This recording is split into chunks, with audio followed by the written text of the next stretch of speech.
Here are 5 common signs you need emergency garage door repair.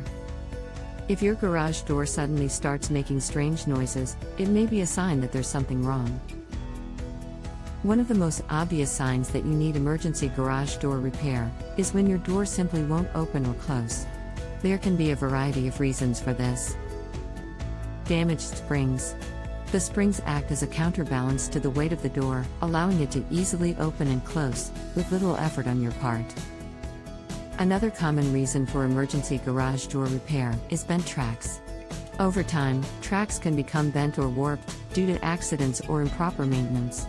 Rollers are the small wheels that help to move the garage door up and down the tracks.